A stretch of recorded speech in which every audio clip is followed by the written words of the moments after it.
వాళ్లకు ఆ శిక్ష పడే విధంగా నేను మాత్రం నా పడినము భావిస్తున్నానే.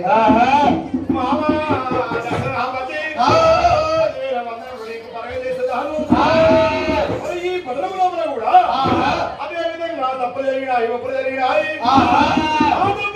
ఎవరో కాదు ఎవరయ్యా? నీ బిడ్డ పార్వతి.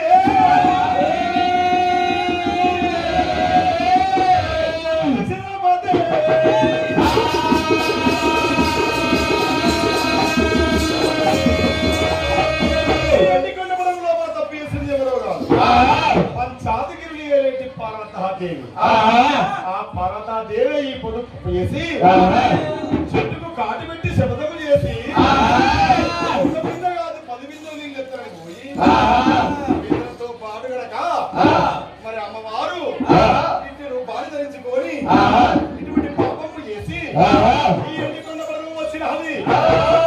పాపించాలి ఈ పార్వతాదేవిని మరి మాత్రం ఏమి అయ్యాలి?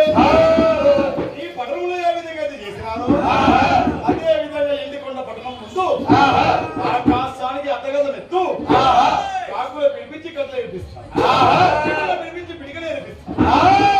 ఆకాశానికి అద్దగదం చేయడం వల్ల అంతేగా అంత ఎత్తు కష్టంలో కూడా పడి వాళ్ళ బియ్యము పోసి బాలిత రూపంలో ఉన్న నిన్ను గర్భిణీ స్త్రీ ఈ పాపిచురాలు పార్వతాదేవిని ఆ కాష్టంలో కూర్చోబెట్టి రాజాది రాజులు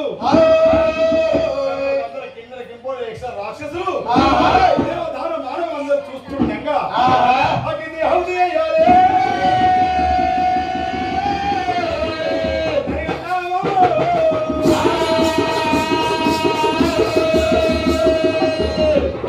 దశరాపతికి చెప్పి శబ్దం బట్టి ఆ శివశంకరుడు అటువంటి దశివల దగ్గర విసిరాడు.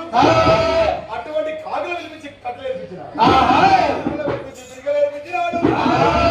ఆకాశానికి అద్దగది కాస్త పోయినాడు మంత్రిశేఖర్. అటువంటి లక్ష్మీదేవి మరి సరస్వతి దేవాల దేవతలందరూ పిలిచి పార్వతాదేవికి తరబట్ట స్నానం చేయించి వాళ్ళ బియ్యాలు పోసి పార్వతాదేవిని కనుక రాష్ట్రంలో కూర్చోబెట్టి అగ్నిదేవిని అభివృద్ధి చేయాలి.